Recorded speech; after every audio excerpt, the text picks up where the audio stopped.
Hey, how's it going? You ever notice how Canadians and Cebuanos have completely different ways of greeting strangers? Like in Canada, everyone's so friendly.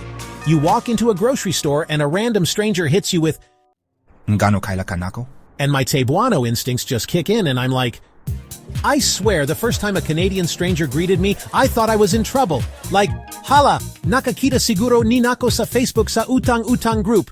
Gitogan ko ni manang sa amang barangay. Wala ko kabayad sa akong pautang anga 2 years na. Ninganong kaila ka nako.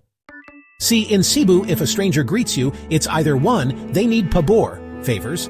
2, they're your long-lost ig-agaw, cousin, trying to borrow money. 3, worse, they're an ex you owe closure to. But in Canada, they just genuinely want to be nice. You're at a bus stop and a random Canadian turns to you. Lovely weather today, eh? Unsa man di imong tuyo? Like, bro, why are you talking to me? Do you need bail money? Are you selling MLM? What's going on?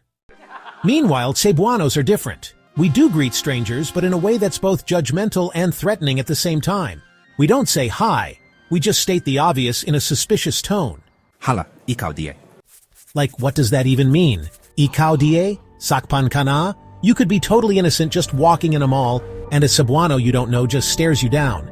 Ikaw lagi to oath. And suddenly, you're questioning your whole existence. You're like, wait, what did I do? Am I a criminal? Did I commit a crime in my past life?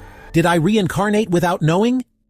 Meanwhile, Canadians be out here hugging strangers. Hugging!